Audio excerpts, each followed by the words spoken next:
Estimados, sean bienvenidos a otro video del canal.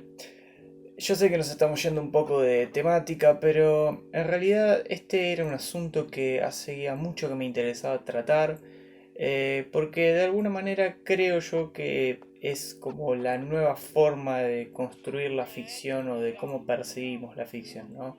Justamente este límite entre lo que es real y lo que no es real tiene bastante que ver con los influencers y bueno, tuvo mucho que ver también con los conocidos mediáticos del principio de la década del 2000.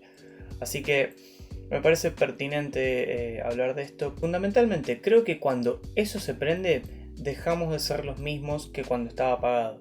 Y eso ya es motivo suficiente como para tratar algo como si fuese una ficción. Cualquier dispositivo que nos registre hace un recorte de la realidad. Y en ese recorte, el cual nosotros elegimos publicar o guardar o lo que sea, hay una intervención nuestra. Eso para mí ya tiene algo de ficción, porque no es la vida como la vivimos normalmente. Si bien es moneda corriente que en la gran mayoría del tiempo muchos de nosotros estemos en redes sociales y compartiendo cosas que hacemos, sigue sin ser la totalidad de nuestra vida, por suerte. Sé que hay algunos streamers que están combatiendo contra esto, pero por suerte todavía no sucede que nos podamos registrar todo el tiempo, las 24 horas, los 365 días del año. Así que mientras eso no suceda, vamos a seguir teniendo este paradigma de ficción, así que hago el video. Era mucho más simple decir que hago el video porque se me canta el culo, pero bueno, además de por eso había otro porqué y me interesa explicarlo. Ahora bien, es muy normal el indignado del influencer, ¿no? Esto de, son unos pelotudos, no saben hacer nada, no sabemos por qué están acá, así estamos país y demás frases hechas. Pero a esta frase se le acompaña el morbo de consumir. Nos escudamos en el consumo irónico muchas veces. Otras veces simulamos que no sabemos quiénes son, pero admitámoslo, la gran mayoría conocemos uno o más influencers mediáticos o como se llamen, y muchas veces, sea para indignarnos o no, los terminamos consumiendo y generamos la posibilidad de que sea un mercado en el cual cada vez más personas se insertan. Ahora, ¿cuál es la necesidad que tenemos nosotros de ver a un grupo de personas sin talento hacer nada en particular? ¿Hace cuánto que pasa esto? ¿De dónde sale? No sé si tengo la respuesta a esto, pero bueno, es interesante analizar un par de sucesos que quizás nos puedan dar alguna idea. Corría el año 2001, el esplendoroso año donde estábamos tan bien que a falta de un presidente tuvimos 5. La crisis, por supuesto, se reflejaba en todos lados y eso no excluía a la televisión. No había guita y había una crisis de contenido, pero una tendencia mundial salvó a la televisión argentina de un gran vacío que pudo llenarse con algo realmente muy novedoso, los realities. El desembarco del hombre común a la televisión. Los famosos 15 minutos de fama que profesaba Andy Warhol se hicieron realidad. La televisión tuvo una loop de realities en donde sus estrellas eran desconocidos que solo serían famosos por un rato y luego dejarían de serlo. Mucha gente que no era famosa pasó a serlo y en algunos casos esa fama efímera pudo ser capitalizada. En otros casos no tanto, pero más allá de esto, un nuevo paradigma se había abierto en la televisión, la búsqueda de fama más allá del porqué de la misma fama. Esto no quiere decir que la fama venga acompañada de talento.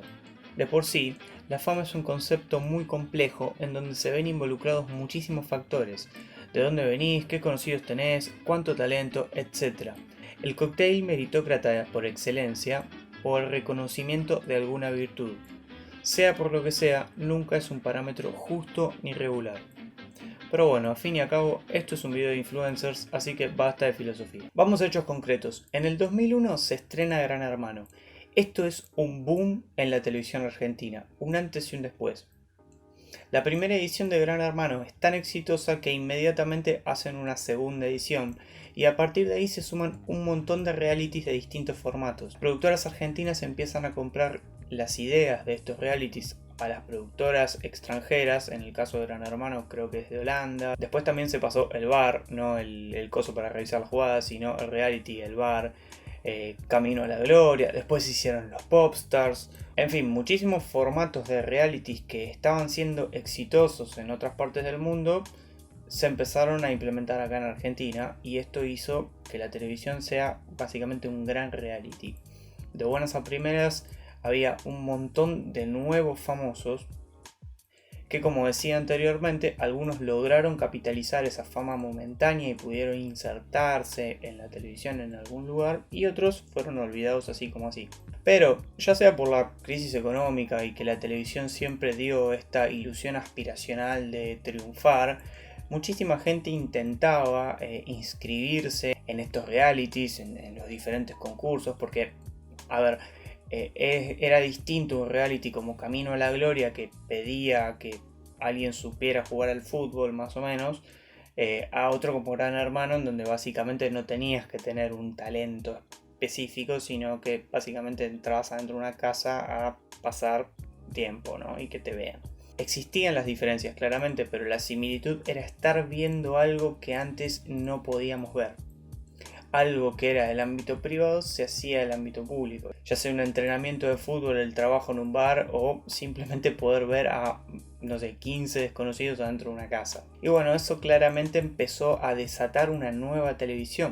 Los programas de chimentos que existían antes para cubrir quizás las noticias más banales o los romances o lo que sea de la farándula ya existente, que generalmente eran actores, vedettes, modelos, etc., ahora se les sumaba a estos nuevos famosos que surgían de, bueno, estos realities. Digamos que en toda esa ensalada empezaron a salir los mediáticos, que eran tipos que o salían de algún reality o se colaban en algún programa, no se sabía bien de dónde surgían, y vivían básicamente de girar por los programas de chimentos o los programas de mediáticos.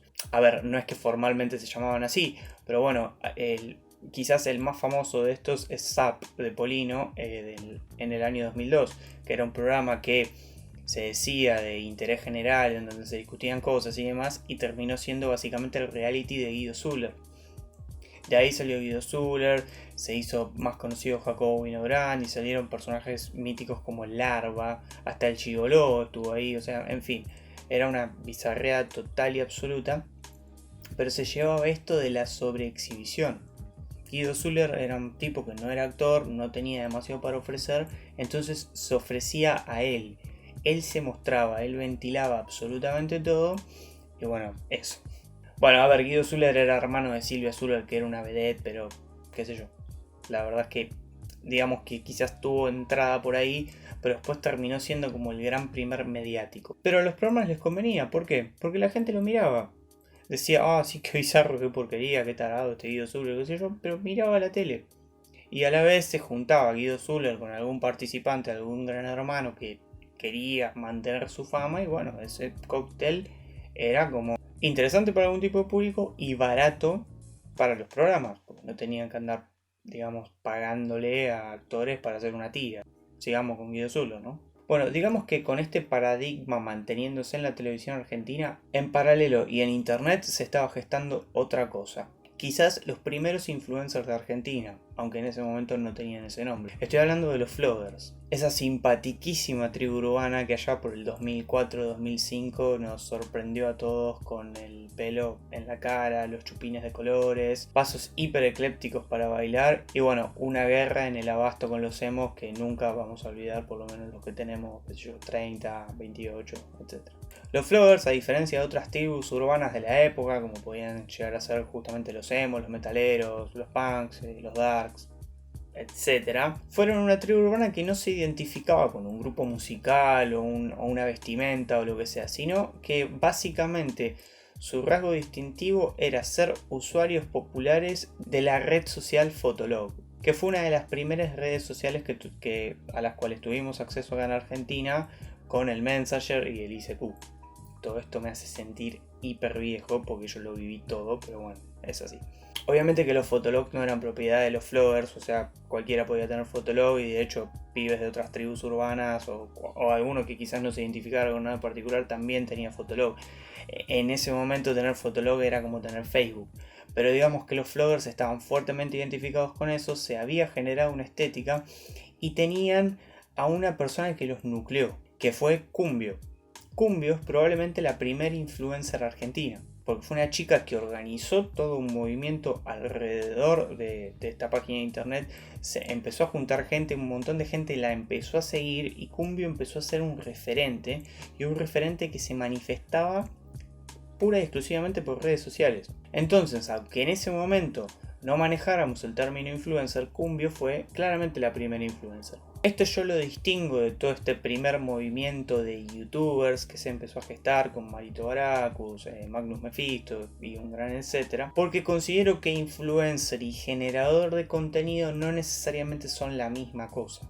O sea, quizás hoy Marito Baracus pueda ser un influencer, pero digamos que se hizo famoso por haber creado un contenido, por haber hecho un canal de YouTube que tenía, digamos, un contenido audiovisual particular. No sé si se entiende la diferencia, pero yo creo que ahí hay algo para diferenciar. Yo creo que hay influencers que son solamente influencers porque no hacen otra cosa más que ser famosos y quizás sobreexhibirse, y otras personas que aprovechan la fama que les da su profesión, ocupación o lo que sea para ser influencers. Me parece que es una diferencia a destacar. Los vloggers no generaban contenido, básicamente se sacaban fotos ellos mismos, eran selfies o fotos en el espejo, fotos en el boliche, lo que sea, las subían con filtros muy de la época, eran realmente, no existían los filtros de Instagram, era todo mucho más trashy, en fin, era bastante más pobre, estábamos crisis, cámaras de mierda, 4 megapíxeles. Era todo mucho más rancio, claramente. Pero bueno, la tele argentina iba por el lado de los videozullers y a la vez se gestaba este movimiento de internet y nacía un concepto de proto-influencer. ¿Cómo logra comulgar todo esto? Luego de que internet gestara sus propios famosos y su propio público, la TV sufrió una crisis de la edad. Abundaban las polémicas en el bar y muchas temáticas de actualidad y perspectiva se le escapaban. La necesidad de supervivencia de la TV agudizó el concepto de transmedia, un fenómeno en donde la información básicamente convive entre los llamados medios tradicionales, como la TV e Internet. Algo que es mentira porque en la actualidad la tele suele ser una repetidora de lo que pasa en Internet. Cuestión que Internet facilita muchísimo ese vicio exhibicionista que apareció en la TV a inicios de los 2000. Mostrar todo el tiempo. Instagram, Twitter, Twitch, YouTube, todo está a la vista todo el tiempo. Y entre la tele y las redes esto se explota cada vez más. Es normal ver a personajes en más de un canal por día y luego seguir viendo qué hacen en sus redes sociales. Hay personas que se muestran casi las 24 horas y gente que decide consumir lo que hace esa persona las 24 horas. Ahora, ¿por qué lo consumimos? ¿Qué hace? ¿Hasta dónde eso que muestra es real? En la actualidad, estos fenómenos, tanto el de la tele como el de internet, que empezaron a crecer cada uno por su parte, se juntaron y hoy tenemos un programa de reality de formato tradicional como puede ser Cantando por un Sueño, siendo protagonizado por figuras de la vieja televisión o influencers como Lizardo Ponce. Ahora bien, básicamente, ¿cambió algo del contenido de la tele? La verdad que no mucho. Ahora, ¿hay mucha diferencia entre un reality como el Cantando y algún otro reality cualquiera de principios de los 2000? La verdad que no hay tanta diferencia. Hay mucha más interacción con el vivo quizás, porque los espectadores tienen acceso a las redes y generan opiniones todo el tiempo, y muchos de los participantes son sensibles a esas opiniones en las redes, pero la verdad que el contenido no cambió demasiado. Básicamente lo que cambió fue la manera en que consumimos ese contenido, pero en el fondo la verdad que es bastante parecido. Lo que facilitaron las redes sociales es el consumo de esto que consideramos que es real, que es auténtico, ¿no? Toda esta cuestión del reality que podemos ver en todo momento, todo el tiempo. E inclusive si indagamos en cosas que consumen los chicos más chicos, o sea, chicos de 12, 13 años, muchas de esas cosas son peleas entre influencers. Un youtuber que se insulta con otro, arreglan una pelea, se bardean en vivos de Instagram, que básicamente es lo que pasaba en los programas de Chimento del año 99 y lo que sigue pasando ahora.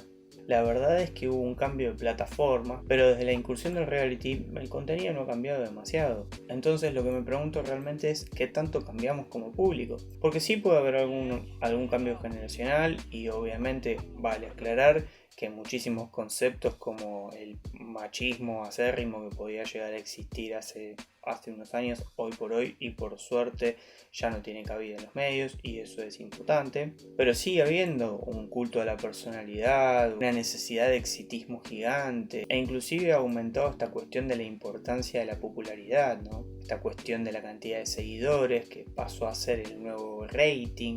Problemas que claramente no se han renovado a pesar de que el público aparentemente sí lo ha hecho. Quizás cambiamos a Guido Zuller por Joao Cabrera, con el perdón de Guido Zuller.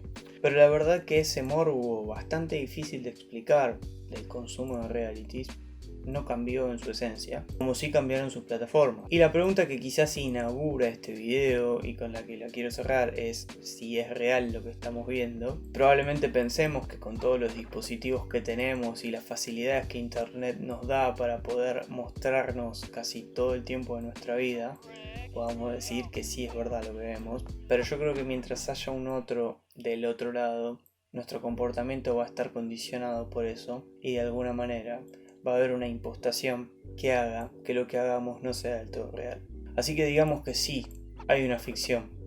Quizás pobre, pero ficción al fin. Bueno, vamos llegando al final de este video algo atípico para el canal. Si les copa que siga haciendo este tipo de contenido, háganlo saber con likes, compartidas y demás. Si les gusta lo que hago en general, pueden ayudarme suscribiéndose al canal, dándole click a la campanita para activar las notificaciones. Sé que la parte del mangueo es la más pesada, pero bueno, el objetivo del canal es crecer cada vez más y poder llegar con estas opiniones a la mayor cantidad de gente posible. Así que nada, eso es todo por hoy y nos estamos viendo la semana que viene. Adiós.